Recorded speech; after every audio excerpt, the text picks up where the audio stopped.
Last lecture में हम लोगों ने डिस्कस किया था कि कैसे ऑक्सीजन और हाइड्रोजन के चिपकने से पानी बन सकता है। उसी पानी को तोड़ करके हम कैसे उसे गोल्ड में कन्वर्ट कर सकते हैं।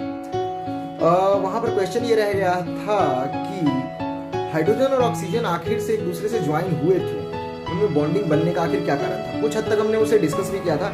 इस लेक्चर में उसी टॉपिक को थोड़ा डिटेल में डिस्कस करेंगे कि आखिर क्यों हाइड्रोजन या ऑक्सीजन या उसके जैसे दूसरे एटम से जाकर के ज्वाइन हो जाते हैं, बॉन्डिंग बना लेते हैं, और किस किस तरह की बॉन्डिंग बनती है, क्यों बनती है, इस लेक्चर में कवर किया जाएगा। Ion, atomicity, covalent bonding, ionic bonding वगैरह वगैरह वगैरह। तो चलिए इस लेक्चर को शुरू करते हैं। वेल स्टूडेंट्स, लेक्चर की शुरुआत होती है एग्जिस्टेंस ऑफ एटम टर्म से, यानी परमाणु का अस्तित्व। परमाणु किस तरीके से अस्तित्व में रहता है, यानी रहता किस तरीके से, कुल मिला के इस बात से। ठीक है, परमाणु क्या है ये आप जानते हैं, एटम क्या है जानते हैं, नहीं जानते तो लेक्चर नंबर 1 है ना, देख लीजिए। खैर, परमाणु दो तरह से रहते हैं स्टूडेंट्स। या तो वो परमाणु अकेले ही रहते हैं, यानी एटम के रूप में ही रह जाते हैं, या फिर वो आपस में 2 परमाणु, 3 परमाणु, 4 परमाणु, या जितना मन करे उतने परमाणु आपस में चिपक करके रहते हैं। ये 2 तरीके से रहते हैं। तो शुरुआत करेंगे हम कि अकेले रहने वाले यानी परमाणु जो परमाणु के रूप में ही रह जाते हैं वो कौन से हैं।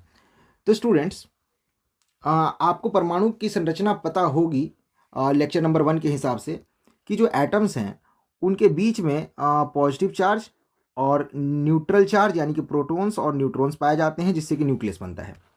उसके बाद बारी आती है इलेक्ट्रॉन्स के रहने की। तो इलेक्ट्रॉन्स जो हैं वो इस तरीके के शेल्स में पाए जाते हैं, कमरे में पाए जाते हैं, इस तरह के जगह में पाए जाते हैं। सबसे अंदर वाला जगह थोड़ा छोटा होता है, तो उसमें 2 ही इलेक्ट्रॉन आपस में रहते हैं मैक्सिमम। यानी कि इस सेल में, जिसका नाम के भी रखा गया है, आपने पढ़ा था लेक्चर 1 में, या नंबर भी है 1 नंबर शेल या के नाम का शेल। तो इस के शेल में सिर्फ 2 इलेक्ट्रॉन रहते हैं। जो दूसरे नंबर का शेल है, जिसका नाम के बाद एल लेटर से दिया डिनोट किया जाता है, इसका नाम एल शेल है। तो इस दूसरे शेल में स्टूडेंट्स 8 इलेक्ट्रॉन्स की जगह होती है। 1 2 3 4 5 6 और इधर 7 और ये 8। इस तरीके से 8 इलेक्ट्रॉन दूसरे शेल में रहते हैं, और तीसरे में रहते हैं 18। खैर स्टूडेंट्स, एक बात हमने और पढ़ी थी कि लास्ट का जो शेल है ना, चाहे ये तीसरा सेल लास्ट का हो या दूसरा लास्ट का हो, लास्ट के सेल में मैक्सिमम 8 इलेक्ट्रॉन्स ही रह सकते हैं। तो एटम्स में ये खासियत पाई जाती है कि वो लास्ट के सेल में 8 इलेक्ट्रॉन मेंटेन करते हैं।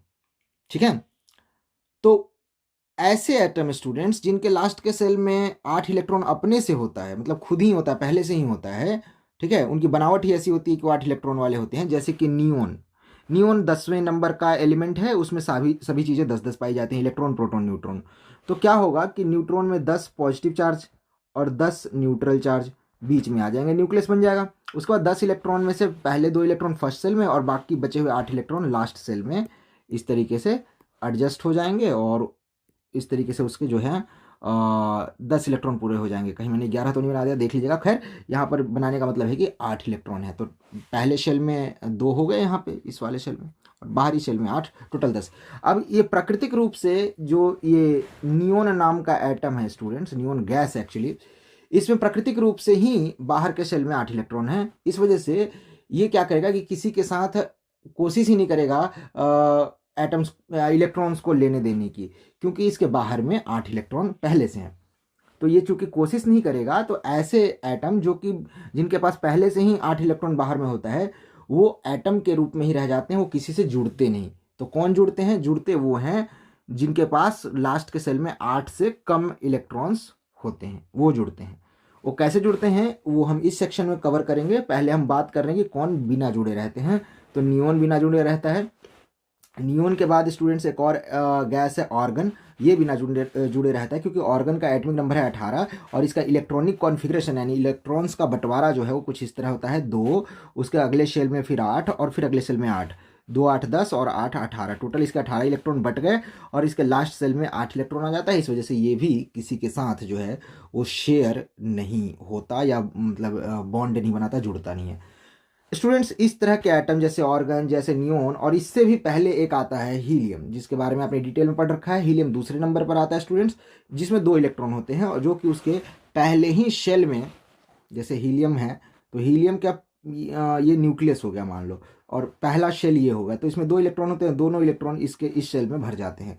इसमें पहला ही शेल होता है और जिसमें कि जगह ही 2 की होती है। तो हीलियम एकमात्र ऐसा एटम है और एक हाइड्रोजन भी है स्टूडेंट्स। तो ये दोनों एकमात्र ऐसे एटम हैं जो कि इस 8 वाले नियम से थोड़े अलग हैं। 8 वाला नियम भी इस तरह है कि अपना शेल वो लोग फिल करना चाहते हैं, जो बाहरी शेल है वो पूरा रखना चाहते हैं, ठीक है। पर इन लोगों का जो शेल है बाहरी वाला है वो 2 की जगह वाला है, उसमें 2 ही इलेक्ट्रॉन रह सकते हैं और वो ऑलरेडी 2 से फुल रहता है हीलियम का। तो इस वजह से हीलियम भी नियोन और ऑर्गन की कैटेगरी में, ऑर्गन और नियोन की कैटेगरी में आता है। तो स्टूडेंट्स ये देखिए यहाँ लिखा हुआ हीलियम, नियोन, ऑर्गन, इस तरह के जो एलिमेंट्स हैं, ठीक है, इस तरह के जो पदार्थ हैं, इनके एटम्स अकेले एटम के रूप में ही रहते हैं। और ऐसे पदार्थ जो अकेले एटम्स के रूप में रहते हैं, इनको अक्रिय तत्व, इनर्ट एलिमेंट कहा जाता है। तो ये पहला हो गया कि कौन कौन से एटम के रूप में ही रह जाते हैं। अब बारी है कि कौन कौन से एटम के रूप में न रह करके जुड़ाव करते हैं। तो देखिए स्टूडेंट्स, जुड़ाव करने का मुख्य कारण है कि अपने इलेक्ट्रॉन की कमी को पूरा करना। उदाहरण ले लेते हैं यहाँ पर इस हाइड्रोजन का। हाइड्रोजन है ये, क्योंकि इसमें एक पॉजिटिव चार्ज और एक नेगेटिव चार्ज है। इसके इस सेल में 2 इलेक्ट्रॉन की जगह है, पर है एक ही इलेक्ट्रॉन। ऐसे में ये हाइड्रोजन एक काम कर सकता है, एक और हाइड्रोजन ले ले, ये हाइड्रोजन का पॉजिटिव चार्ज न्यूक्लियस बन गया और ये हाइड्रोजन का नेगेटिव चार्ज इलेक्ट्रॉन। और अब ये हाइड्रोजन एक काम कर सकता है कि इस वाले नेगेटिव चार्ज को इस वाले के साथ शेयर कर ले और इस वाले नेगेटिव चार्ज को इस वाले के साथ शेयर कर ले। इस तरीके से दोनों हाइड्रोजन्स के पास 2-2 इलेक्ट्रॉन हो जाएंगे और ये ज़रूरत पूरी हो जाएगी। इसे अगर बनाया जाए स्टूडेंट्स तो ये कुछ इस तरह का दिखेगा, कुछ इस तरह का दिखेगा। मैं बना करके दिखाता हूँ। ये हाइड्रोजन का न्यूक्लियस हो गया और ये उसका इलेक्ट्रॉन हो गया, ओके। और एक हाइड्रोजन यहाँ पर, जस्ट अ मिनट स्टूडेंट्स, एक हाइड्रोजन का न्यूक्लियस हो गया और एक उसका ऑर्बिट हो गया, एक इलेक्ट्रॉन। और ये भी हाइड्रोजन का न्यूक्लियस हो गया, ये उसका ऑर्बिट हो गया और यहाँ पर उसका एक इलेक्ट्रॉन। अब ये देखो, ये जो 2 इलेक्ट्रॉन्स हैं ये दोनों के बीच में आ गए। ये भी इनको अपने में गिन सकता है, ये भी इनको अपने में गिन सकता है। और इस तरीके से ये दोनों जो हैं आपस में चिपक जाएंगे और एक दूसरे की ज़रूरत पूरा कर देंगे और इस वजह से इनमें जुड़ाव पैदा हो जाएगा, जिसको हम बॉन्डिंग कहते हैं। और इस तरीके से इलेक्ट्रॉन के आपस में साझा करने से, आपस में बांट लेने से जो जुड़ाव पैदा होता है, इसका नाम है कोवैलेंट बॉन्डिंग, यानी सहसंयोजिया बंध। अब यहाँ पर थोड़ी देर के लिए आप फोकस कीजिए। यहाँ पर स्टूडेंट्स कार्बन डाइऑक्साइड बनाया जा रहा है, इसमें भी इसी तरह की बॉन्डिंग बन रही है। तो स्टूडेंट्स ये रहा कार्बन, जिसके लास्ट में 4 इलेक्ट्रॉन्स होते हैं। ऑक्सीजन के लास्ट में 6 होते हैं। ऑक्सीजन को 2 की ज़रूरत होती है, 2 ऑक्सीजन है, और कार्बन को होती है 4 इलेक्ट्रॉन्स की ज़रूरत। ऐसे में कार्बन अपने पास पहले से मौजूद 4 इलेक्ट्रॉन्स को कुछ इस तरीके से अरेंज कर देगा, 2 इलेक्ट्रॉन इस ऑक्सीजन की तरफ और 2 इसकी तरफ। कह लो कि 2 इसके साथ इसको दे देगा और 2 इलेक्ट्रॉन इसको दे देगा, दे नहीं देगा, साझा करेगा, ठीक है। तो इस तरीके से इस ऑक्सीजन को अनुमति मिल जाती है, परमिशन मिल जाता है कि ये 2 इलेक्ट्रॉन तुम्हारे हैं, मान सकते हो तुम ऐसा। तुम्हारे मतलब फिक्स नहीं है, परमानेंट नहीं है, बस तुम मान सकते हो ऐसा। इस तरह से ये ऑक्सीजन के पास 8 इलेक्ट्रॉन हो जाएगा। इस ऑक्सीजन के पास भी इसी तरह से 8 इलेक्ट्रॉन हो जाएगा, क्योंकि इसको भी 2 इलेक्ट्रॉन मिला हुआ है। स्टूडेंट्स, जब कार्बन अपना इलेक्ट्रॉन इनके साथ शेयर करेगा तो इस शर्त पर शेयर करेगा कि ये भी अपने 2 इलेक्ट्रॉन इस कार्बन के साथ शेयर करें। तो इस वजह से 2 इलेक्ट्रॉन इससे और 2 इलेक्ट्रॉन इससे लेने से टोटल 4 इलेक्ट्रॉन इस कार्बन को मिलेंगे और इस तरीके से टोटल इसके पास 8 इलेक्ट्रॉन हो जाएंगे। और दोनों यानी कि तीनों एटम्स की 8-8 इलेक्ट्रॉन्स की ज़रूरत पूरी हो जाएगी। स्टूडेंट्स, इस तरीके से ये बॉन्ड बन जाएगा और इसे हम कहेंगे कि ये एक कोवैलेंट बॉन्ड है। तो हमारे वायुमंडल में जो कार्बन डाइऑक्साइड गैस पाया जाता है वो 2 ऑक्सीजन और 1 कार्बन से बना होता है। कार्बन 1 और ऑक्सीजन 2 होने से ही इसका नाम है कार्बन 1, और डाई मीन्स 2 ऑक्साइड, ठीक है स्टूडेंट्स, ओके। यहाँ पर मैं हल्का सा इस वीडियो को इस नोट्स को जूम करूँ तो यहाँ पर आपको दिखेगा कि कार्बन जो है वो एटम है, ऑक्सीजन भी एटम है, ऑक्सीजन के 2 एटम हैं, और ये दोनों, कार्बन शुद्ध पदार्थ है, ऑक्सीजन भी शुद्ध पदार्थ है, तो ये एलिमेंट है। जब 2 तरह के एलिमेंट आपस में मिल जाएंगे और नए पदार्थ का जन्म होगा जो कि कार्बन डाइऑक्साइड है। इसमें ये कार्बन डाइऑक्साइड शुद्ध चीज़ नहीं है, इसमें कार्बन और ऑक्सीजन की मिलावट है, और इस तरह के पदार्थ को हम कंपाउंड या मॉलिक्यूल कह करके बुलाते हैं। कंपाउंड मतलब होता है यौगिक, ठीक है, और मॉलिक्यूल उसे कहते हैं जो एक से ज़्यादा कणों से, एक से ज़्यादा एटम से बना होता है और बनने के बाद वो अकेले रह सकता है। तो देखिए कार्बन अकेले नहीं रह सकता था क्योंकि इसके पास 8 इलेक्ट्रॉन्स नहीं थे, या 8 के चक्कर में घूमता रह जाएगा। परेशानी ये है, या मान जाता तो बात कि 8 नहीं चाहिए मुझे तो कोई दिक्कत नहीं था, बट ये 8 पूरा करने के चक्कर में किसी न किसी से जाके हमेशा जुड़ जाएगा। यही हाल ऑक्सीजन का है। ऑक्सीजन को स्टूडेंट्स कई बार ऐसा होता है कि ऑक्सीजन को कार्बन नहीं मिलता, तो ऐसे में क्या करता है ऑक्सीजन कि वो खुद के ही 2 इलेक्ट्रॉन इसको दे देगा और ये अपने 2 इलेक्ट्रॉन इसको दे देगा, और इस तरीके से इसके पास भी 8 इलेक्ट्रॉन हो जाएंगे और यहाँ दूसरे वाले ऑक्सीजन के पास भी 8 इलेक्ट्रॉन हो जाएंगे। और इस तरीके से स्टूडेंट्स O2 गैस का निर्माण होता है, ऑक्सीजन गैस जो हम सांस में लेते हैं। तो इसी वजह से यहाँ पर फॉर्मूले में देखो, इस कार्बन के लिए कार्बन और इन दोनों ऑक्सीजन्स के लिए यहाँ O2 लिखा गया है। ये दोनों ऑक्सीजन शुरू में ऐसे रहे होंगे कि इसके पास 6 इलेक्ट्रॉन है, 6 इलेक्ट्रॉन है, इसके 2 इलेक्ट्रॉन्स को इधर कवर कर लो, इसके 2 इलेक्ट्रॉन्स को इधर कवर कर लो, दोनों के पास 8-8 इलेक्ट्रॉन होगा। ये भी कोवैलेंट बॉन्डिंग था, और अब कार्बन ऐड हो गया तब भी ये कार्बन डाइऑक्साइड बन के भी कोवैलेंट बॉन्डिंग ही है। स्टूडेंट्स एक यहाँ पर पर्टिकुलर डिफरेंस मैं बता रहा हूँ, सो ध्यान रखना। देखो जब ऑक्सीजन ऑक्सीजन आपस में कोवैलेंट बॉन्डिंग कर रखे थे, ठीक है, यहाँ पे चित्र में दिखाया नहीं गया है, पर 2 ऑक्सीजन है तो आप ये मान सकते हो कि वो अकेले तो रहेंगे नहीं, है ना, क्योंकि 8 पूरा करने के लिए ये लोग कुछ भी कर जाते हैं, तो ये चिपक के ही रहेंगे, 8 पूरा करके ही रहेंगे, इलेक्ट्रॉन शेयर करे हुए होंगे। तो ये 8 इसका हो गया और इस भाई साहब का 8 ऐसे कर देते हैं। तो ये ऑक्सीजन ऑक्सीजन आपस में चिपका हुआ है, यानी कि अभी ये एक एलिमेंट ही है, तत्व ही है, यानी कि अभी इसमें कोई मिलावट नहीं है। लेकिन स्टूडेंट्स अब ये अकेले रह सकते हैं। ये जब ऑक्सीजन ऑक्सीजन का एक मॉलिक्यूल हो गया, सॉरी ऑक्सीजन ऑक्सीजन चिपक गए, तो अभी अकेले रह सकते हैं। पहले इकलौता ऑक्सीजन था तो वो अकेले नहीं रह सकता था, पर दोनों मिलकर अकेले रह सकते हैं। तो ऐसा पार्टिकल जो अकेले रह लेता है उसे मॉलिक्यूल कहा जाता है। ध्यान से सुन लो, ऐसा पार्टिकल जो अकेले रह लेता है उसे मॉलिक्यूल कहते हैं, ठीक है। और ऐसा पार्टिकल जो कि अकेले तो रह लेता है पर वो शुद्ध नहीं है, जैसे ऑक्सीजन ऑक्सीजन सिर्फ शुद्ध थे तो मॉलिक्यूल थे, ठीक है। लेकिन जब उनमें कार्बन का मिक्सअप हो गया और वो कार्बन डाइऑक्साइड बन गए, तो ये अकेले तो ये भी रह सकता है, तो अकेले रह सकता है इसलिए तो मॉलिक्यूल कह देंगे, लेकिन ये शुद्ध नहीं है तो इसलिए इसको कंपाउंड कहेंगे। और जब ये शुद्ध था ना स्टूडेंट्स, जब ये सिर्फ ऑक्सीजन था तो हम इसे एलिमेंट कहते, ठीक है। तो एलिमेंट मतलब कि शुद्ध पदार्थ, एक ही तरह के एटम। और कंपाउंड, कंपाउंड मतलब, कंपाउंड का हिंदी होता है यौगिक। ये देखो यहाँ पर है, अभी यहाँ पर दोबारा से बताऊंगा, चिंता मत करो, पर यहाँ से चीज़ें समझ लो। तो कंपाउंड मतलब होता है यौगिक, तो यौगिक इसलिए नाम पड़ गया क्योंकि योग यानी जोड़ हो गया, जुड़ गया इसमें क्या, कार्बन, ठीक है। तो एलिमेंट शुद्ध होता है, एकदम प्योर होता है। और कंपाउंड जो है वैसे तो केमिकल नेचर इसका भी प्योर ही है, क्योंकि एक कार्बन के साथ 2 ऑक्सीजन ही रहेगा, 3 ऑक्सीजन नहीं हो सकता, ठीक है, वो दूसरा कुछ बन जाएगा। फिलहाल यहाँ पर देखो आप, हाँ मैं भी कहाँ कहाँ ले जा रहा हूँ आपको पढ़ाने के लिए, जब पढ़ेंगे जब देख लेंगे स्टूडेंट्स। तो एलिमेंट ये था, ये भी था, ये जब बना तो ये बन गया कंपाउंड। क्लियर हो गया? अच्छा, ये जो 2 ऑक्सीजन एक साथ चिपके थे इसको हम मॉलिक्यूल कहेंगे, क्योंकि ये अकेले रह सकते थे अगर कार्बन इनके साथ नहीं भी रहता तो। और ये जो 3 आपस में चिपक गए और गुड्डा बन गया, मतलब कार्बन डाइऑक्साइड बन गया, ये भी मॉलिक्यूल है क्योंकि ये भी अकेले रह सकते हैं। तो मॉलिक्यूल मतलब अकेले रहना, बात खत्म हो गया वहाँ पे। लेकिन मिलावट है या नहीं, इस आधार पे 2 नाम है, मिलावट है तो कंपाउंड यानी यौगिक, और मिलावट नहीं है तो एलिमेंट यानी तत्व। क्लियर हो गया स्टूडेंट्स? ओके।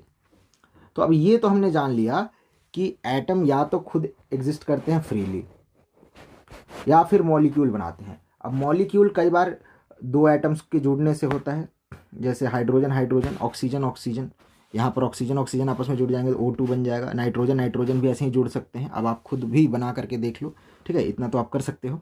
2 नाइट्रोजन को जोड़ करके देखो, नाइट्रोजन के लास्ट, नाइट्रोजन आता है आपका 7वें नंबर पे, तो लास्ट में इसके इलेक्ट्रॉन होगा नाइट्रोजन के 5, 1 2 3 4 5, ये देखो नाइट्रोजन है स्टूडेंट्स यहाँ पे, ठीक है।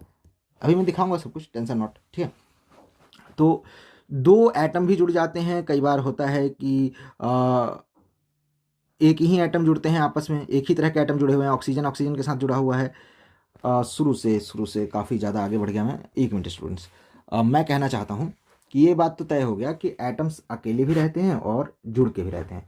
जुड़ के जो जो रहते हैं और फ्रीली रह सकते हैं, मतलब बिना और कुछ नहीं जुड़ने की ज़रूरत नहीं है, उन्हें हम मॉलिक्यूल कहते हैं। तो मॉलिक्यूल हमेशा फ्रीली एग्जिस्ट कर सकते हैं। अच्छा स्टूडेंट्स, फ्रीली तो ये लोग भी एग्जिस्ट करते हैं क्योंकि इनके पास ऑलरेडी 8 इलेक्ट्रॉन लास्ट में होता है या 2 होता है हीलियम के बाहर, तो इन्हें भी हम मॉलिक्यूल कह सकते हैं क्योंकि ये भी फ्रीली एग्जिस्ट करते हैं, पर जल्दी कहा नहीं जाता है। हाँ, कह ज़रूर सकते हो, और कई बार जानबूझ के पूछ भी लेता है, क्योंकि बच्चों को ये लगता है कि मॉलिक्यूल बनेगा तब बनेगा ना जब दो एटम आपस में चिपकेंगे या दो से ज़्यादा चिपकेंगे। स्टूडेंट्स, ऐसे एलिमेंट्स जिनके लास्ट में ऑलरेडी 8 इलेक्ट्रॉन या 2 इलेक्ट्रॉन होते हैं, जैसे हीलियम, 2 वाला हीलियम बाकी 8 वाले, उनको हम इनर्ट एलिमेंट यानी अक्रिय तत्व कहते हैं। वो एटम के रूप में ही रह जाते हैं और अकेले ही रह जाते हैं एटम के रूप में, इसीलिए इनको मॉलिक्यूल कह सकते हैं। तो मॉलिक्यूल्स जो हैं वो एक एटम के भी बने होते हैं, और इस तरह के मॉलिक्यूल्स को मोनोएटमिक मॉलिक्यूल कहते हैं। कुछ मॉलिक्यूल दो कणों के, दो एटम्स के चिपकने से बनते हैं, जिनको डाई एटमिक मॉलिक्यूल या द्विपरमाणु कहा जाता है, जैसे H2, ऑक्सीजन, O2 जो हम सांस लेते हैं, नाइट्रोजन N2।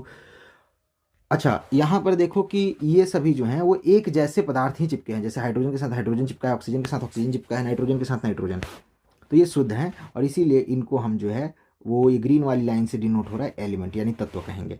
लेकिन यहाँ पर देखो नीचे ये दो तरह के पदार्थ आपस में चिपके हैं। यहाँ पर कार्बन के साथ एक ऑक्सीजन चिपका हुआ है, हाइड्रोजन के साथ एक क्लोरीन चिपका हुआ है, जिसको हाइड्रोक्लोरिक एसिड कहते हैं, जो हमारे पेट में पाया जाता है भोजन पचाने के लिए, है ना।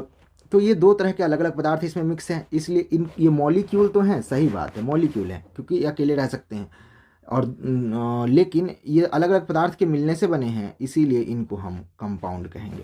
तो ये जो एरोस जा रहे हैं ना, ये बड़े तरीके से जा रहे हैं, इनको स्टडी कर लेना। ये कंपाउंड का एरो वहाँ पर मिलेगा जहाँ पर दो अलग अलग तरह के एलिमेंट आपस में मिक्स हैं, ठीक है। और एलिमेंट का एरो यानी ग्रीन वाला एरो वहाँ पर आपको दिखाई देगा जहाँ पर एक ही तरह के एटम्स हैं, दो तरह के एटम नहीं है। तो स्टूडेंट्स, दो एटम भी चिपक सकते हैं, और ऐसे मॉलिक्यूल को ये दो एटम से बना मॉलिक्यूल कहेंगे, यानी कि एक शब्द उसके लिए बन गया डाई एटमिक, ठीक है। और ऐसा एटम जो तीन एटम से, ऐसा मॉलिक्यूल जो तीन एटम से बनता है उसे ट्राई एटमिक कहते हैं। ये सभी ट्राई एटमिक है। वैसे ही 4 से बनने वाले को 4 एटमिक वाला कह देंगे, 10 से बनने वाले को 10 एटम वाला कह देंगे। ये गिनती बढ़ती जाएगी, इसकी कोई टेंशन मत लेना। लेकिन इनके लिए एक शब्द है एटमिसिटी, और ये कैसे यूज होता है तो मैं आपसे बता दे रहा हूँ। जैसे वो आपको O2 दे देगा और बोलेगा कि इसकी एटमिसिटी बताओ, यानी कि इसकी परमाणुकता बताओ। इसका मतलब ये पूछ रहा है स्टूडेंट्स कि बताओ कि O2 कितने परमाणु से बना है। यार 2 परमाणु से बना है, 2 एटम से बना है, तो कह देना कि इसकी एटमिसिटी है डाई एटमिक, द्विपरमाणुक है। और नहीं ये लिखने पाओ तो चुप करके लिख देना कि 2 है, यानी कि इसमें 2 एटम्स हैं। मतलब एटम की गिनती को एटमिसिटी कहते हैं, number of atom in A molecule. एक मॉलिक्यूल में कितने एटम्स हैं, इसी बात को एटमिसिटी कहा जाता है। क्लियर हो गया ये बात? ओके। तो स्टूडेंट्स, ये तो आपका कवर हो गया कि मॉलिक्यूल दो टाइप के होते हैं। एलिमेंट्स के भी मॉलिक्यूल हो सकते हैं। मॉलिक्यूल, यही बात यहाँ लिखी गई है, ठीक है। मॉलिक्यूल दो टाइप के होते हैं, शुद्ध भी होते हैं इस तरह के, ठीक है, और मिलावट वाले भी होते हैं इस तरह के। पानी जो है वो एलिमेंट नहीं है, पानी एक कंपाउंड है। क्यों? क्योंकि इसमें हाइड्रोजन और ऑक्सीजन नाम के 2 एलिमेंट्स आपस में मिक्स हैं, ये देख सकते हो आप। क्लियर हो गया? कार्बन डाइऑक्साइड एक कंपाउंड है, लेकिन सिर्फ ऑक्साइड यानी सिर्फ ऑक्सीजन एक एलिमेंट है। समझ में आ गया स्टूडेंट्स? ओके। NH3 एक अमोनिया है, खाद का नाम है, फर्टिलाइज़र का, ठीक है। तो छोड़ो जो भी है, फिलहाल ये भी 2 तरह के एलिमेंट्स से बना है, तो ये कंपाउंड हो गया, और ये अकेले रह सकता है, इसलिए ये मॉलिक्यूल है। अच्छा, इसके बाद यहाँ पर आयन की बात की गई है, तो आयन अब हम यहाँ पढ़ेंगे। स्टूडेंट्स, 8 इलेक्ट्रॉन पूरा करने के चक्कर में ये एटम्स जो हैं वो ये भी करते हैं कई बार कि अपने इलेक्ट्रॉन्स छोड़ ही देते हैं। अब उदाहरण के लिए आप यहाँ पर देखो, लिथियम के लिए, लिथियम जो है वो तीसरे नंबर का एलिमेंट है, थर्ड एलिमेंट है, इसका एटॉमिक नंबर 3 है।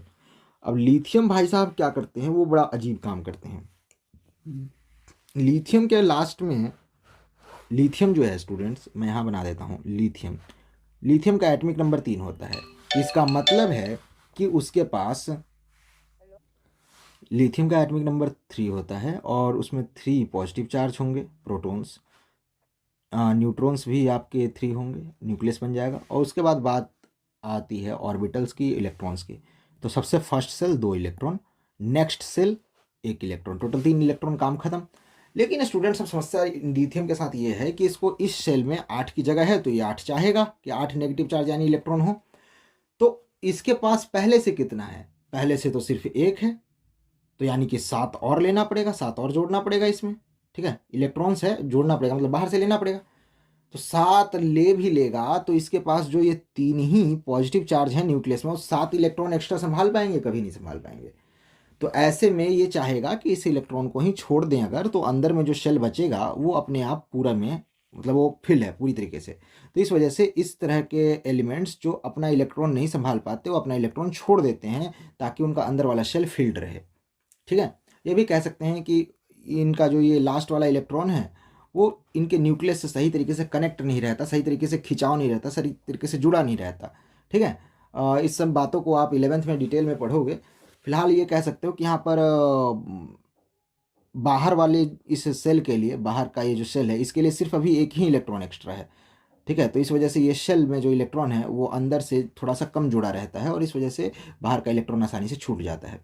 तो स्टूडेंट्स, लिथियम यही करता है स्टेबल होने के लिए। स्टेबल होने के लिए मतलब कि अपना शेल पूरा करने के लिए, पूरा वाला शेल तक पहुंचने के लिए लास्ट के शेल का इलेक्ट्रॉन हटा देता है, किसी को भी दे देगा, जो चाहेगा उसी को दे देगा। ठीक है, तो यहाँ पर मान लीजिए कि लिथियम के साथ आपने नाइट्रोजन रख दिया। अब यहाँ पर क्या होगा वो समझिए। लिथियम के बाहर का एक इलेक्ट्रॉन जो है वो नाइट्रोजन में चला जाएगा। नाइट्रोजन में क्यों चला जाएगा? तो नाइट्रोजन के बाहर के हिस्से में 5 इलेक्ट्रॉन पाए जाते हैं, क्योंकि नाइट्रोजन 7वें नंबर पर आता है, जिसमें कि 2 पहले शेल में और 5 दूसरे शेल में। तो 5 इलेक्ट्रॉन नाइट्रोजन के बाहर पाए जाते हैं। 8 के लिए इसको 3 की ज़रूरत होती है, तो ये 3 की जगह खाली है स्टूडेंट्स। ओके, लिथियम जो है, हर एक लिथियम अपना अगर एक इलेक्ट्रॉन इस नाइट्रोजन को दे दे, ठीक है, तो नाइट्रोजन के पास ये देखो, ये डॉट वाले इलेक्ट्रॉन जो हैं वो लिथियम के हैं और ये क्रॉस वाले नाइट्रोजन के हैं। तो इस डायग्राम में आप देखो, ये तीनों लिथियम के इलेक्ट्रॉन यहाँ पर आ चुके हैं और इस तरह से लिथियम नाइट्रोजन के 8 इलेक्ट्रॉन पूरे हो गए। और लिथियम जो है उसके अंदर के, ये तो न्यूक्लियस हो गया, लिथियम के बाहर के शेल में 2 इलेक्ट्रॉन और उससे के बाहर शेल में 1 इलेक्ट्रॉन जो थे, तो वो इलेक्ट्रॉन अब रहा ही नहीं। वो इलेक्ट्रॉन नहीं रहा तो अब सिर्फ ये शेल बच गया। ये शेल तो एक तरीके से ख़त्म ही हो गया स्टूडेंट्स, है ना, हम भी मिटा देते हैं। अब ये शेल बच गया, तो ये फुल शेल है। फुल सेल भी हो गया, लिथियम भी खुश है, नाइट्रोजन भी खुश है। लेकिन एक समस्या अब पैदा हो गई। ये समस्या हो गई स्टूडेंट्स की इन्होंने जो लोभ में आकर के लिथियम का 3 इलेक्ट्रॉन ले लिया, इसकी वजह से इन पे 3 इलेक्ट्रॉन्स इनकी सब क्षमता से ज़्यादा हो गए। क्षमता से ज़्यादा होने का मतलब ये हुआ कि नाइट्रोजन जो है वो 7वें नंबर पे आता है। तो 7वें नंबर पे आता है तो पॉजिटिव चार्ज उसमें 7 होते हैं और 7 पॉजिटिव चार्ज 7 ही नेगेटिव चार्ज को अच्छे से पकड़ सकते हैं। पर अब इनमें 7 और +3, ठीक है, +3 टोटल जो है, नेगेटिव ही यहाँ भी लगा देते हैं, तो 7 3 कितना हो जाएगा आपका -10, यानी कि 10 नेगेटिव चार्ज यहाँ पे टोटल हो गया है। अब 7 पॉजिटिव चार्ज के बस का नहीं है, तो इसलिए 3 नेगेटिव चार्ज जो एक्स्ट्रा आया है वो यहाँ दिखाई देगा, यानी कि जो नाइट्रोजन है उस पर 3 नेगेटिव चार्ज होगा। ठीक यही कारण है कि लिथियम पर भी एक पॉजिटिव चार्ज दिखाई देगा, क्योंकि लिथियम के पास, लिथियम तीसरे नंबर पे आता है तो 3 पॉजिटिव चार्ज और 3 नेगेटिव चार्ज होते हैं। जब इसमें से एक नेगेटिव चार्ज चला जाएगा तो यहाँ पर सिर्फ 2 ही नेगेटिव चार्ज बचेगा और एक पॉजिटिव चार्ज में से एक पॉजिटिव चार्ज जो है, एक पॉजिटिव चार्ज स्टूडेंट, वो लिथियम के ऊपर नजर आएगा, जो कि सब लिथियम पे एक एक प्लस का साइन लगा हुआ है, जो कि उसके एक पॉजिटिव चार्ज को दिखा रहा है। स्टूडेंट्स, अब ये तो आप अच्छे से जानते हो कि पॉजिटिव चार्ज और नेगेटिव चार्ज यानी इलेक्ट्रॉन एक दूसरे को आकर्षित करते हैं, एक दूसरे को अट्रैक्ट करते हैं, क्योंकि ये दोनों एक दूसरे के बिल्कुल उल्टे हैं। एक सवाल है तो दूसरा जवाब है ना, और हर सवाल जवाब को अट्रैक्ट करता है, ऐसा समझ सकते हो। छोड़ो, समझ गए होगे आप कि ऑपोजिट चार्ज एक दूसरे को अट्रैक्ट करते हैं। तो इस वजह से अब लिथियम के लिए नई समस्या हो गई है कि अब ये अकेले नहीं रह सकता, क्योंकि इसने अपना इलेक्ट्रॉन दे दिया है इसे, जिसकी वजह से इस पर चार्ज आ गया है पॉजिटिव, और वो इस नेगेटिव चार्ज की तरफ खिंच जाएगा और खिंच करके लिथियम में चिपक जाएगा। और चिपक जाएगा स्टूडेंट्स तो ये संरचना दिखने में कुछ ऐसी होगी जिसको हम लिथियम नाइट्राइड बोलेंगे। और इसमें एक बात और बता दूं कि लिथियम नाम ही पहले क्यों रखा गया, ये मत सोच लेना कि लिथियम नाइट्रोजन से पहले एटॉमिक नंबर में आता है। इसलिए लिथियम मेटल है और मेटल्स का गुण होता है इलेक्ट्रॉन देना, और जो इलेक्ट्रो पॉजिटिव होते हैं यानी मेटल्स होते हैं ज़्यादातर, उनका नाम ऐसे पहले रखा जाता है, पहले लिखा जाता है। चलिए, तो इसलिए इसका नामकरण भी अब समझ रहे हैं आप। तो पहले तो ये देख लीजिए कि लिथियम नाइट्राइड बन जाएगा, जिसमें कि नाम नाइट्राइड लिथियम या नाइट्रोजन लिथियम ऐसा कुछ नहीं बोलेंगे, लिथियम नाइट्राइड बोलेंगे, ठीक है। और इस नाम में ही लिथियम और नाइट्रोजन दोनों का नाम शामिल हो गया है। नाम पहले लिथियम का क्यों रखा आपको बता दिया कि जो इलेक्ट्रॉन देने की क्षमता ज़्यादा रखता है और लेने की क्षमता कम रखता है उसका नाम पहले आता है, यानी कि जो पॉजिटिव चार्ज वाला है उसका नाम पहले आता है। फॉर्मूला अगर इसका बनाना चाहें तो लिथियम और नाइट्रोजन के पास 3 नेगेटिव चार्ज हैं, लिथियम के पास एक ही पॉजिटिव चार्ज है। तो 3 नेगेटिव चार्ज को बैलेंस करने के लिए लिथियम को 3 गुना करना पड़ेगा, यानी 3 लिथियम को वहाँ जाना पड़ेगा, और इसीलिए इस फॉर्मूले में लिथियम Li3 लिखा जाएगा, यानी कि लिथियम 3 और नाइट्रोजन सिर्फ 1। और इस तरीके से स्टूडेंट्स इन दोनों का ये जुड़ाव हो जाएगा और बन जाएगा लिथियम नाइट्राइड। स्टूडेंट्स, यहाँ पर अलग अलग तरह के एलिमेंट्स पार्टिकल्स मिल गए हैं, तो इस वजह से इसे हम कंपाउंड कहेंगे, यौगिक कहेंगे। तो ये मॉलिक्यूल नहीं है, मॉलिक्यूल तो है, खैर कोई दिक्कत नहीं, ये मॉलिक्यूल है क्योंकि अकेले रह सकता है, बट ये जो है एक कंपाउंड भी है। क्यों? क्योंकि इसमें सेम चीज़ें नहीं है, अलग अलग चीज़ें हैं। अब ये कंपाउंड भी खास तरह का है स्टूडेंट्स। देखो ऊपर भी एक कंपाउंड बना था, इसमें इलेक्ट्रॉन्स आपस में बांट लिए गए थे, ठीक है, तू भी ले मैं भी लूँगा, लेकिन यहाँ पर छीना झपटी हो गई है। नाइट्रोजन ने इलेक्ट्रॉन्स लिथियम के पूरे ले ही लिए हैं अपने पास, ठीक है। ये तो चिपका है चार्ज की वजह से, इलेक्ट्रॉन की वजह से नहीं। खैर इलेक्ट्रॉन की वजह से ही चार्ज आया था, तो मतलब कह रहे हैं कि हम चार्ज की वजह से चिपका था। तो चार्ज की वजह से जो बॉन्डिंग होती है इस तरीके से बॉन्डिंग होकर के, जुड़ाव होकर के जो कंपाउंड बनता है, जो यौगिक बनता है, उसको हम आयनिक कंपाउंड या आयनिक यौगिक कहते हैं। तो ये इसका नाम है, याद रखना। एक बात और कि ये ऑरेंज कलर से या पीले कलर से कह लो, जो भी आपको दिख रहा है स्क्रीन पे, इस कलर से जितने भी टर्म्स लिखे हुए हैं ना, वो बड़े इंपॉर्टेंट टर्म्स हैं, तो इनको जरा मार्क कर लेना स्टूडेंट्स, ठीक है। चलिए अब हम प्रोसीड करते हैं स्टूडेंट्स। स्टूडेंट्स हमने जो पढ़ लिया है उसको रिवाइज करने के लिए, उसके बाद ऑलमोस्ट ये लेक्चर ख़त्म है। दो चार बातें और रह गई हैं, लेकिन जो जो पढ़ा उसको ज़रा रिवीजन करना बनता है स्टूडेंट्स। तो देखिए, एटम्स एक्सिस्ट करता है एटम के रूप में अकेले, यानी कि, या फिर मॉलिक्यूल के रूप में, यानी कि एक से ज़्यादा एटम के रूप में। एक एटम वाले को मोनोएटमिक, दो को डायएटमिक, तीन को ट्राइएटमिक वगैरह वगैरह कहेंगे। अगर एक जैसे ही एटम जुड़ेंगे तो वो एलिमेंट कहलाएगा। अगर अलग अलग तरह के एलिमेंट जुड़ेंगे तो नया बना पदार्थ, नया बना पदार्थ नया बन जाएगा। ऑफकोर्स ये ध्यान रखना, शकल सूरत सब चेंज हो जाएगा, ठीक है। जैसे कि मैं एक उदाहरण दे रहा हूँ, अब ऑक्सीजन का ले लो। ऑक्सीजन आग जलाने में मदद करता है और पानी आग बुझाने में मदद करता है। तो देखो यही ऑक्सीजन जो है, जो आग जलाता है, वो पानी के साथ मिल, हाइड्रोजन के साथ मिल गया और पानी बन गया, तो अब ये आग बुझाने का काम कर रहा है। तो पूरी तरीके से ये चीज़ें चेंज हो जाती हैं स्टूडेंट्स, ये हमेशा ध्यान रखना, ठीक है। तो नया पदार्थ जो बनता है दो अलग अलग तरह की चीज़ों के मिलने से, उसको कंपाउंड कहते हैं। और इस तरीके से एटम्स रहते हैं। उसके बाद एटमिसिटी मैंने आपको बता दिया, एटम्स की गिनती, ठीक है। मॉलिक्यूल दो टाइप के होते हैं, या तो एलिमेंट का या तो कंपाउंड का, जो कि इस सीरीज में भी, इस लाइन में भी देखा जा सकता है। मॉलिक्यूल उसे कहते हैं जो फ्रीली एग्जिस्ट कर सके। एटम्स जो हैं एक दूसरे से जुड़ती हैं तो मॉलिक्यूल बनती हैं, और मॉलिक्यूल जो है वो दो तरह से बन सकता है, ठीक है। या तो वो मॉलिक्यूल आपस में एटम इलेक्ट्रॉन्स बांट लें तो इस तरह से बन सकता है, या फिर इलेक्ट्रॉन एक दूसरे से ले दे लिया जाए, ठीक है, आयन बना लिया जाए। आयन, अच्छा आयन किसे कहते हैं अब ये समझा दे रहा हूँ, ठीक है। एक मिनट, तो इलेक्ट्रॉन ले दे लिया जाए तब भी मॉलिक्यूल बनेगा स्टूडेंट्स। लेकिन इस तरह के बॉन्ड को आयनिक बॉन्डिंग कहने का एक और कारण है, वो भी मैं आपको समझा दे रहा हूँ, ध्यान से समझ लेना क्योंकि पूछा जाएगा। स्टूडेंट्स, जब लिथियम ने अपना चार्ज इसे दे दिया ना, तो ये पॉजिटिव चार्ज हो गया था, सही बात है। और नाइट्रोजन ने ले लिया तो नाइट्रोजन नेगेटिव चार्ज हो गया था। नेगेटिव चार्ज हो गया था ना, तो ये एक अलग तरह का पार्टिकल थोड़ी देर के लिए समझो कि है, और ये अलग तरह का पार्टिकल है। ये पॉजिटिव चार्ज वाला पार्टिकल है, नेगेटिव चार्ज वाला पार्टिकल है। जिस पार्टिकल में चार्ज होता है, ध्यान से सुन लेना, जिस पार्टिकल में चार्ज होता है ना, उसे हम आयन कहते हैं, हिंदी में भी और अंग्रेजी में भी। क्या कहते हैं? आयन, ठीक है। तो ये भी आयन है, ये भी आयन है। अब ये दोनों आयन में ऑपोजिट चार्ज थे, इसीलिए दोनों आयन चिपक गए, यानी बॉन्डिंग हो गई, इनमें आबंध बन गया। और इस तरह से आयन्स के बीच होने वाली बॉन्डिंग, यानी चार्ज पार्टिकल्स के बीच होने वाली बॉन्डिंग को आयनिक बॉन्डिंग कहते हैं। तो आयन, ये अब आयन नहीं है, इसमें अब कोई चार्ज नहीं है, ये आयन नहीं है, ये आयनिक बॉन्डिंग हुआ इसमें। ये आयन कब था? ये आयन यहाँ पर था, ये यहाँ पर था, तीन नेगेटिव चार्ज, ये एक नेगेटिव आयन था, ये पॉजिटिव चार्ज वाला पॉजिटिव आयन था, यानी धनात्मक कण था, धनात्मक आयन था। स्टूडेंट्स, पॉजिटिव चार्ज वाले को कट आयन भी कहते हैं, और नेगेटिव चार्ज वाले का नाम अनायन है। ये पूछना बच्चों को बहुत कन्फ्यूज़न होता है, ठीक है। इसको धनावेश कहा जाता है, धनावेश, ठीक है। और इसको ऋणावेश कहते हैं, ऋणावेश। मैं प्रॉपर लिख नहीं पा रहा हूँ, चलो लिख ही दे रहा हूँ, जो भी है समझ लेना, बाकी बुक में आपको मिल जाएगा, क्योंकि लेक्चर आपके कथनानुसार जल्दबाजी में रिकॉर्ड हो रहा है स्टूडेंट्स। वेल, हम प्रोसीड करते हैं। नेक्स्ट ईयर से मैं उम्मीद करता हूँ कि आपको ड्यूली लेक्चर्स डिलीवर कर पाऊँगा। खैर स्टूडेंट्स, हम लोग कहाँ पर थे? हम लोग थे कि लिथियम नाइट्राइड बन गया और ये आयन है, और आयन्स के बीच बॉन्डिंग हो गई, तो यहाँ आयनिक बॉन्डिंग हो गई और ये नया कंपाउंड बन गया। हर एक बात को उम्मीद है कि आप समझ रहे होगे अलग अलग, ठीक है। और कुछ अपना भी दिमाग लगाते हैं, वीडियो रोक करके, और समझने की कोशिश करते हैं। मैं तो फ्लोलेसली बोलते ही जा रहा हूँ, मुझे पता है, बट आप समझदार हो ये भी मुझे पता है। मेरे स्टूडेंट्स जो ठहरे तो ढंग से समझ लेना, और जहाँ नहीं समझ में आए वहाँ कमेंट करके बता देना, फ़ोन करके बता देना, यार तुम तो कोचिंग में पढ़ते हो, ठीक है। और जो भाई कोचिंग में नहीं पढ़ता है वो कमेंट करके बता देगा। खैर स्टूडेंट्स, तो ये क्लियर हो गया। अब यहाँ पर बारी है आयन की। तो यार स्टूडेंट्स, मॉलिक्यूल आयन जो है वो अलग टाइप का एंटिटी है, ठीक है।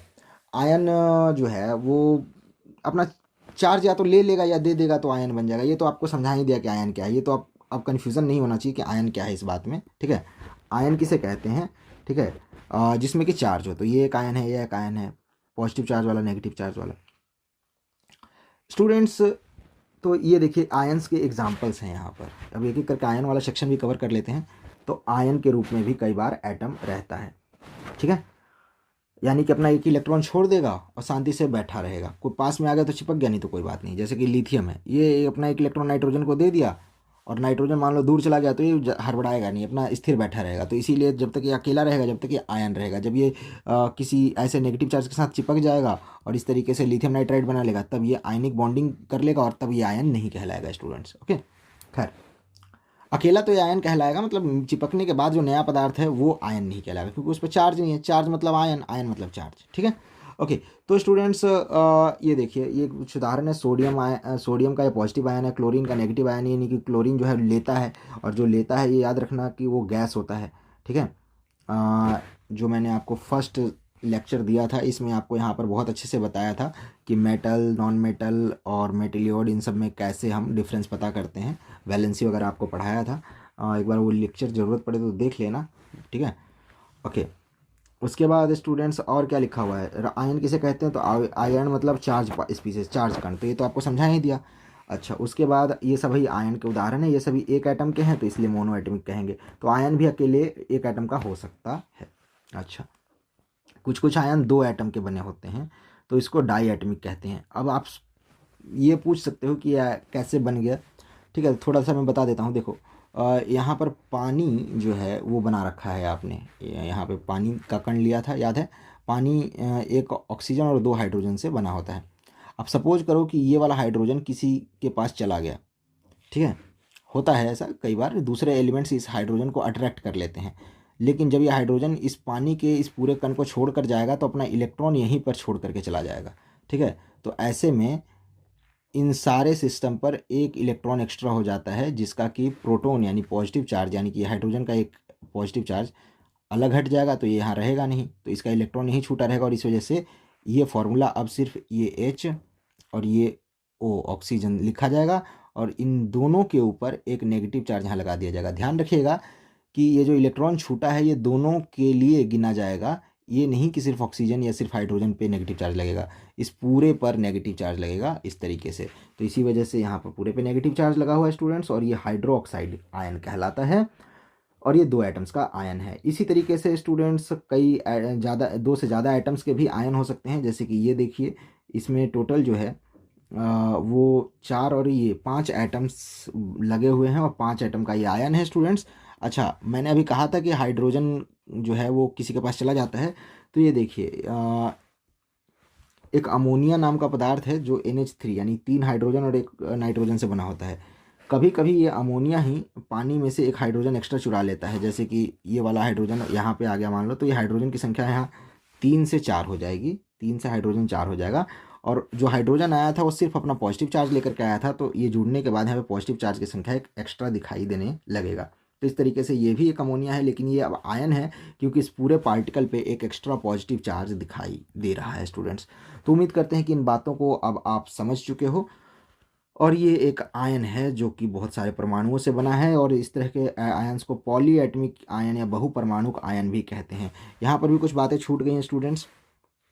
यहाँ पर जैसे एक एटम, दो atom, diatomic, monoatomic, triatomic, वैसे ही यहाँ पर लिखा हुआ टेट्रा एटमिक मतलब 4 परमाणु वाला, और बहुत सारे परमाणु, इसी तरीके से नाम आगे बढ़ सकता है, लेकिन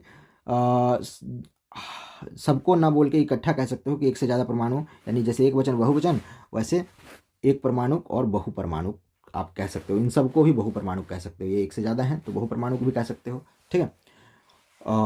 वेल स्टूडेंट्स, उम्मीद है कि ये बात तो समझ गए होगे, ठीक है। है कुछ नहीं यार, जितने आयन्स, एटम्स की गिनती है, एक मॉलिक्यूल जो बना है या एक आयन बना है उसमें एटम्स कितने हैं बस इसकी गिनती है, इसमें कुछ समझने लायक नहीं है, ठीक है। ये एटम्स तो गिनती तो आपको आता है ना, तो वो गिन लो। क्लियर हो गया ये बात। अब क्या रह गया है, मोनो एटमिक आयन्स, ये तो पढ़ा ही रखा है आपको। मोनो एटमिक्स एक एटम के बने हुए हैं, ठीक है। चार्ज ऑन वन एटम, अगर एक ही एटम पे चार्ज है, ठीक है। चाहे पॉजिटिव चार्ज हो चाहे नेगेटिव हो। नेगेटिव होगा तो अनायन या ऋणायन कहलाएगा और पॉजिटिव होगा तो धनायन कहलाएगा। ये देखो हिंदी में भी यहाँ लिखा हुआ है, ठीक है, ये याद रखना। ये बच्चों को हिंदी में तो ठीक है ऋणायन धनायन, अंग्रेजी वालों के तोते उड़ जाते हैं, ठीक है। तो कैट, ठीक है ना, और या कह लो कि कैट एक है अनायन एक है कटायन। तो इसका याद रखने का सबसे अच्छा तरीका ये बताओ, ए से ये शुरू हो रहा है, ए कम है, मतलब ए बी सी डी में ए पहले आता है, उसके बाद बी, उसके बाद सी, तो सी बाद में आता है, सी बड़ा। अगर इसको मानोगे जैसे 1 2 3 तीसरे नंबर पर आता है तो ये बड़ा हुआ मान लो, तो बड़ा वाला धनायन है और जो कम है वो ऋणायन है, अनायन है। उम्मीद है कि लॉजिक काफ़ी होगा आपको याद रखने के लिए कि अनायन किसे कहते हैं और कटायन किसे कहते हैं। उसके बाद स्टूडेंट्स पॉली एटमिक आयन, तो एक से ज़्यादा एटम से बने हैं तो उन्हें पॉली एटमिक आयन आयन कहेंगे। और नेट चार्ज जो है वो पूरे ग्रुप पे लगता है, एक एटम पे नहीं लगता। तो ये तो आपको बता ही दिया कि इस तरीके से OH पर पूरा चार्ज लगेगा। यहाँ देखो यहाँ नेगेटिव चार्ज लगा हुआ है। तो बॉन्डिंग भी पढ़ लिया। और उसके बाद फॉर्मूले, तो फॉर्मूले कैसे लिखेंगे स्टूडेंट्स, ये तो आप समझते हो कि 1 कार्बन 2 ऑक्सीजन, तो इसको हम कार्बन डाइऑक्साइड लिख देंगे। और इनके जुड़ने को हम कहेंगे केमिकल रिएक्शन यानी रासायनिक अभिक्रिया। ये देखो लिखा हुआ है रासायनिक अभिक्रिया। तो जुड़ना या टूटना दोनों ही रासायनिक अभिक्रिया कहलाता है केमिस्ट्री के टर्म में। चलो उसके बाद आयनिक बॉन्डिंग और कोवैलेंट बॉन्डिंग। तो बॉन्डिंग दो प्रकार का, कोवैलेंट और आयनिक, ठीक है। और एक दो होता है मेटलिक बॉन्डिंग वगैरह, तो वो सब आप 11th में पढ़ोगे, टेंशन मत लो, ठीक है। अब कुछ एक छोटे मोटे कॉन्सेप्ट रह गए हैं। वैसे तो अभी बेसिक कॉन्सेप्ट में काफ़ी कुछ छूट रहा है, पर बाकी आप बुक से कवर कर सकते हो। जैसे डाल्टन एटॉमिक थ्योरी पूछ लेता है, रदरफोर्ड वगैरह का स्कैटरिंग एक्सपेरिमेंट शायद चैप्टर से कोर्स से डिलीटेड है, और डिलीटेड हो या ना हो, अब अभी तो उसके नोट्स नहीं हैं, तो इसके लिए मुझे खेद है स्टूडेंट्स, लेकिन आई होप कि इन फ्यूचर मैं वो नोट्स आपको अवेलेबल करवा सकूं। तो आगे हम बढ़ते हैं स्टूडेंट्स। आगे है आयनिक बॉन्डिंग हो गया। अब बारी है स्टूडेंट्स वजन की। तो वजन के बारे में वैसे मास नंबर आपने पढ़ रखा है। तो कार्बन और ऑक्सीजन आपस में जुड़ जाएगा तो कार्बन डाइऑक्साइड बन जाएगा। और मैं पूछ रहा हूँ कि कार्बन डाइऑक्साइड का मास बताओ। तो स्टूडेंट्स कार्बन डाइऑक्साइड में एक कार्बन होगा और कार्बन छठे नंबर पर आता है कार्बन, और मास होता है उसका 12 12 14 सब होता है, लेकिन फिलहाल 12 ले लो। तो 12 U कार्बन का मास हो गया, क्योंकि 6 proton 6 positive charge 6 neutral charge, तो टोटल 6 6 12, तो 12 U कार्बन का मास। ऑक्सीजन का मास, ऑक्सीजन 8वें पर आता है, ऑक्सीजन 8वें पर आता है तो मास 16 होगा। 2 ऑक्सीजन है तो 16 दूना 32 उसका मास होगा। अब 12 और 32 जोड़ दो, सिंपल मैथ है, इसमें जोड़ करना है, कुछ नहीं करना। तो टोटल 44 U आ गया, यानी कि 44 टोटल कार्बन डाइऑक्साइड में, यहाँ कार्बन और ये 2 ऑक्सीजन, इसमें टोटल जो है वो कार्बन डाइऑक्साइड में टोटल पॉजिटिव चार्ज और टोटल पॉजिटिव चार्ज और टोटल न्यूट्रल प्रोटॉन और न्यूट्रॉन की संख्या जो है वो टोटल 44 होगी, और यही इसका वजन होगा। स्टूडेंट्स इस वजन को हम सिर्फ कार्बन का वजन भी नहीं बोल सकते, सिर्फ ऑक्सीजन का वजन भी नहीं बोल सकते, ये कार्बन डाइऑक्साइड का वजन है। और कार्बन डाइऑक्साइड क्या है खुद, तो वो एक खुद मॉलिक्यूल है। मॉलिक्यूल मतलब कि जो अकेले रह सके, जो एक से ज़्यादा पार्टिकल से बना हो। तो इस तरह के वजन को स्टूडेंट्स हम मॉलिक्यूलर मास कहते हैं। ध्यान रखिएगा कि एटमिक मास अलग होता है। एटमिक मास पूछेगा तो कार्बन का सिर्फ पूछेगा, लेकिन अगर कार्बन डाइऑक्साइड का पूछेगा तो कार्बन डाइऑक्साइड का एटमिक मास नहीं पूछेगा, ठीक है। इसका पूछेगा मॉलिक्यूलर मास, क्योंकि एटम है ही नहीं। एटम तो इसमें कार्बन एटम है ना, ऑक्सीजन एटम है, लेकिन ऑक्सीजन भी अगर 2 ऑक्सीजन साथ में है तो ये अब एटम नहीं है, ये एक से ज़्यादा एटम इसमें जुड़े हुए हैं, और अब ये मॉलिक्यूल कहलाएगा। तो इसका वजन भी निकालोगे तो मॉलिक्यूलर मास निकलेगा, बस नाम अलग है क्योंकि अब इसकी बनावट अलग हो गई है, ठीक है। तो ये भी मॉलिक्यूल है तो इसलिए इसका मॉलिक्यूलर मास। अच्छा, तो कार्बन डाइऑक्साइड का मॉलिक्यूलर मास। उसके बाद स्टूडेंट्स लिथियम नाइट्राइड जो यहाँ पर बना है, इसका भी मास निकाल लेते हैं। चलो, लिथियम आता है आपका तीसरे नंबर पे, तो वजन होगा 6, ठीक है। तो वजन होगा 6 और 3 लिथियम है इस फॉर्मूले में, तो इसको 3 से गुना कर दो तो टोटल वजन हो जाएगा 18।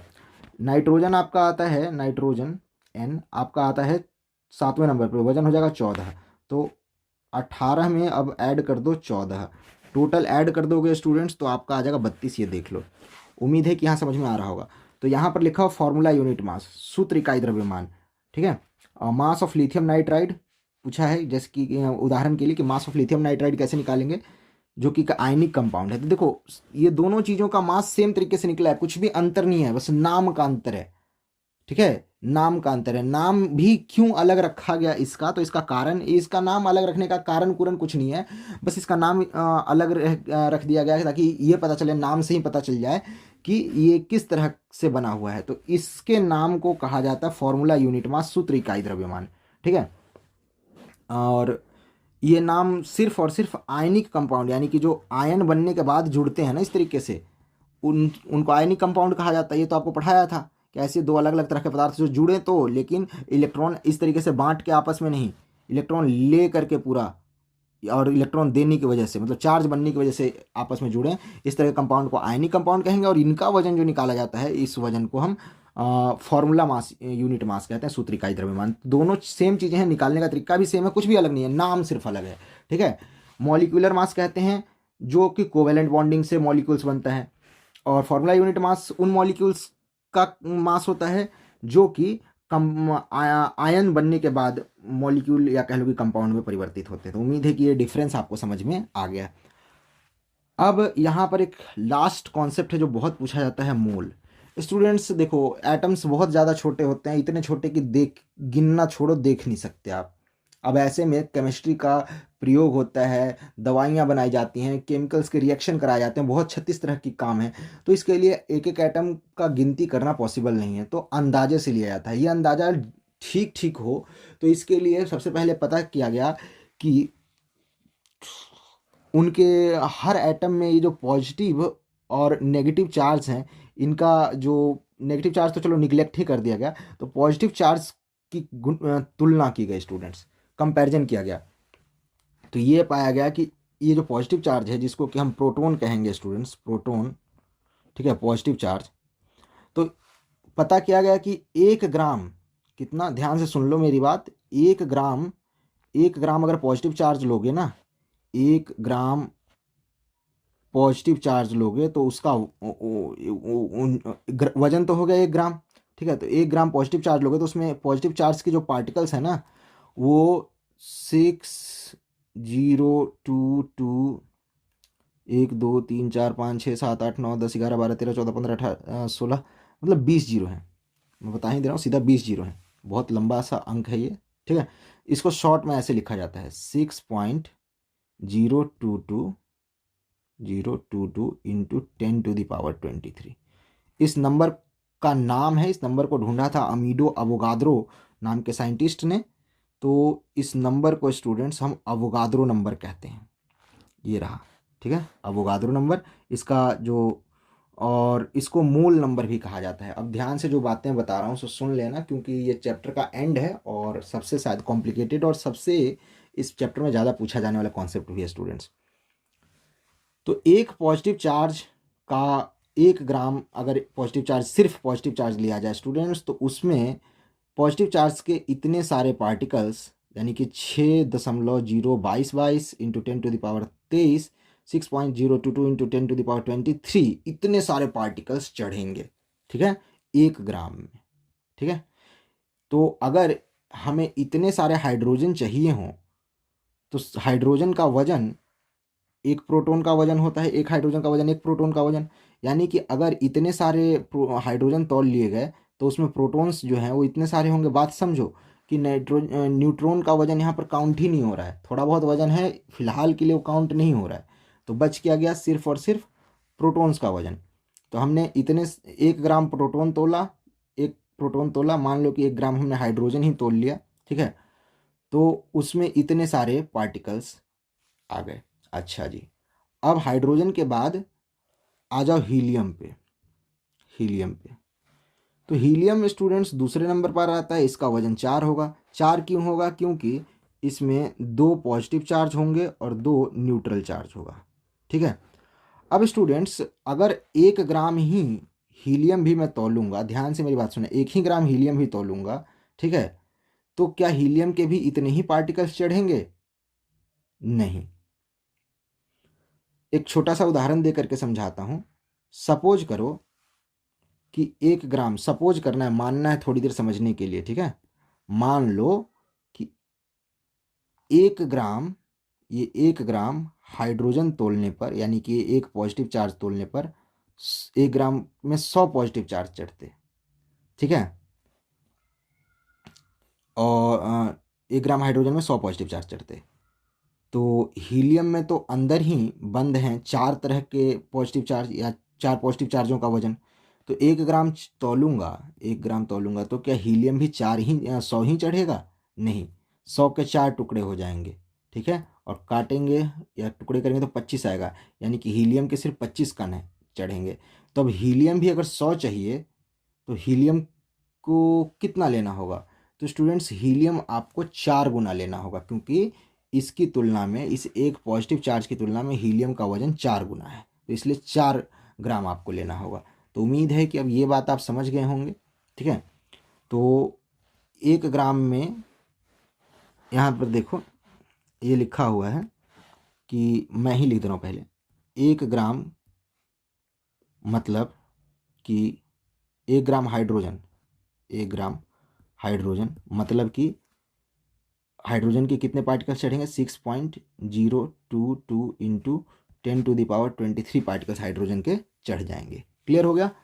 अच्छा, इस बड़ी संख्या को स्टूडेंट्स एक नाम दिया गया है मोल। जैसे दर्जन का मतलब 12 समझ जाते हो, बोलते के साथ दर्जन मतलब 12 समझते हो, मोल बोलते समय MOL ही सिर्फ लिख दिया जाता है। वो ये नंबर समझ लेना, ये नंबर याद कर लो। ज़्यादा कैलकुलेशन में यूज़ नहीं होता, और होता भी है तो बड़ी आसानी से हो जाता है। टेंशन मतलब देख के डरने की जरूरत नहीं है, बच्चे पहले पानी पानी हो जाते हैं। ओके, तो दर्जन जैसे 12 है, वैसे ये नंबर मोल हो गया। अच्छा, 1 ग्राम हाइड्रोजन 1 मोल चढ़ जाएगा। हीलियम अगर 1 मोल चाहिए, हीलियम अगर 1 मोल चाहिए, तो हीलियम का वजन हाइड्रोजन की तुलना में, या इस पॉजिटिव पार्टिकल या न्यूट्रल पार्टिकल की तुलना में 4 गुना होता है, एक पार्टिकल की तुलना में। तो इसलिए हाइड्रोजन उसका 1 ही गुना वजन था, इसलिए 1 ही ग्राम लेना पड़ा। हीलियम 4 गुना होता है, तो उसके लिए हीलियम आपको 4 ग्राम लेना पड़ेगा। 4 ग्राम हीलियम बराबर 1 मोल। 1 मोल मतलब इतने पार्टिकल। ऑक्सीजन अगर इतना ही, ऑक्सीजन के ही अगर इतने कण चाहिए होंगे, तो ऑक्सीजन कितना लेना पड़ेगा स्टूडेंट्स? तो ऑक्सीजन आपको लेना पड़ेगा, ऑक्सीजन जो है उसमें कितने सारे इस तरह के पार्टिकल्स होते हैं पता करो। तो ऑक्सीजन 8वें नंबर पे आता है, पार्टिकल 16 होते हैं। कोई बात नहीं, जितने पार्टिकल्स होते हैं ना, उतना ही ग्राम ले लो। मतलब कि जितना यू में है, ये वजन यहाँ पर जो वजन लिखते हैं यू में लिखते हैं, 16U, बस उतना ही ग्राम में ले लो। तो 16 ग्राम वजन ले लो ऑक्सीजन का। उसमें आपको जो है वो कितने पार्टिकल्स मिल जाएंगे? 1 मोल पार्टिकल मिल जाएंगे। 1 मोल मतलब ये नंबर मिल जाएगा। ठीक है स्टूडेंट्स, अब एक सवाल है। सवाल ये है कि उधर जगह नहीं बचा है, इधर आ जाते हैं। चलो यहाँ क्लीन कर लेता हूँ मैं। मैं आपसे पूछता हूँ कि ऑक्सीजन नहीं चाहिए, ऑक्सीजन का ये मॉलिक्यूल चाहिए, मतलब O2 चाहिए। O2 कितना चाहिए? तो 1 मोल O2 चाहिए। तो कितना ग्राम वजन तोलो? 1 मोल। स्टूडेंट्स, 1 मोल का मतलब होता है 6.022 इंटू 10⁻23 पार्टिकल्स। इतने पार्टिकल्स को 1 मोल कहते हैं। अब इतने सारे पार्टिकल ऑक्सीजन में चाहिए, O2 का चाहिए, तो बड़ा सिंपल सा तरीका है इसका। इसका पता करो कि इस पूरे O2 का वजन कितना होगा U में। ठीक है, यानी कि इसका मॉलिक्यूलर मास फाइंड आउट करो।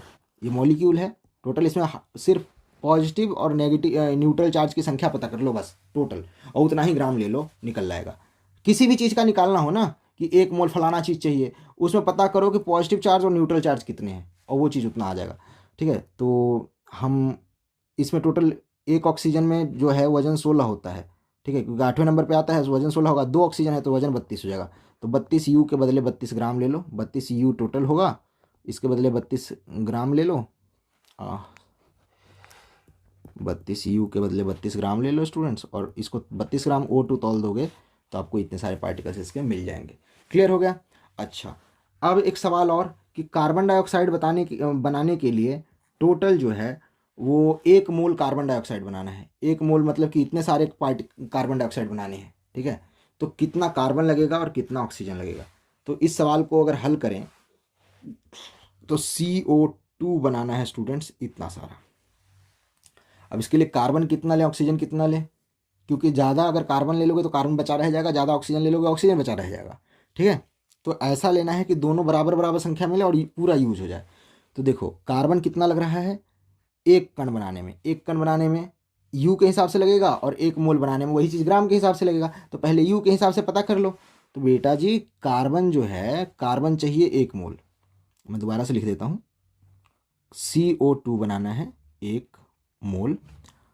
1 CO2 बनाने के लिए कार्बन लगेगा आपका 12 ग्राम, 12U।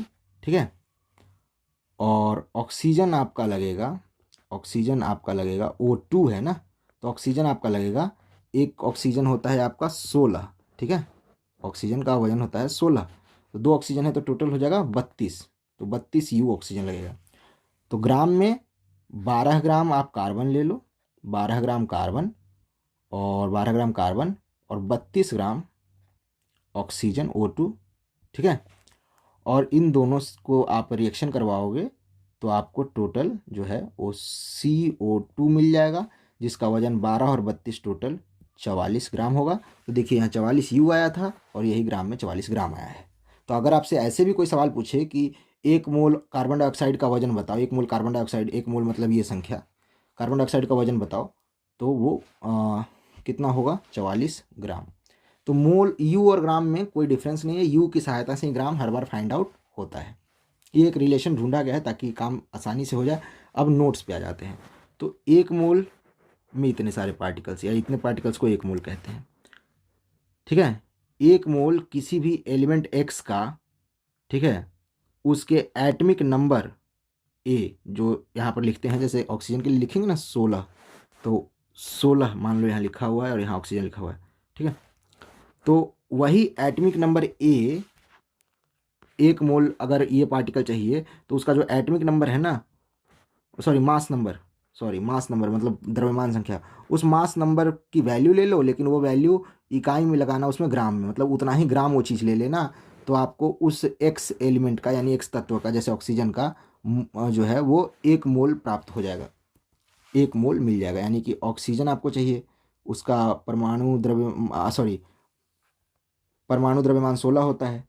अगर 1 मोल ऑक्सीजन चाहिए यानी इतना सारा ऑक्सीजन चाहिए जो कि 1 मोल है, 1 मोल आपको ऑक्सीजन चाहिए, तो ऑक्सीजन का परमाणु द्रव्यमान 16 होता है। तो 16 ग्राम आप ऑक्सीजन ले लीजिए, यानी कि एक्स ले लीजिए, एक्स बोले तो यहाँ ऑक्सीजन, और आपको जो है वो 1 मोल 16 ग्राम ऑक्सीजन में 1 मोल ऑक्सीजन आपको चढ़ जाएगा। तो 1 मोल ऑक्सीजन का 16 ग्राम वजन हुआ। तो स्टूडेंट्स 1 मोल ऑक्सीजन का वजन जो होगा वो होगा 16 ग्राम, और ऑक्सीजन के इस मॉलिक्यूल का, जिसमें 2 ऑक्सीजन आपस में चिपके रहेंगे, इसका वजन होगा 32 ग्राम। तो स्टूडेंट्स यहाँ पर एक ही ऑक्सीजन की हम फिलहाल बात करते हैं। तो एक ऑक्सीजन का वजन होगा 16 ग्राम, और इसको हम, ये ऑक्सीजन एक अणु है, एटम है, ठीक है। तो इसको हम ऑक्सीजन के 1 मोल का वजन कहेंगे, जिसको कि मोलर मास कहा जाएगा। तो अब अगर आपसे कोई पूछेगा कि ऑक्सीजन का मोलर मास बताओ, तो इसका मतलब वो पूछना चाहता है कि 1 मोल यानी कि इतने सारे ऑक्सीजन अगर लें तो उसका वजन कितना होगा। तो 1 मोल ऑक्सीजन का वजन, एक ऑक्सीजन का वजन जो होता है 16 U होता है, तो 1 मोल का 16 ग्राम वजन होगा। क्लियर हो गया ये बात। अच्छा, यहाँ पर पूछ रहा है कि 1 मोल लिथियम नाइट्राइड चाहिए, ठीक है स्टूडेंट्स।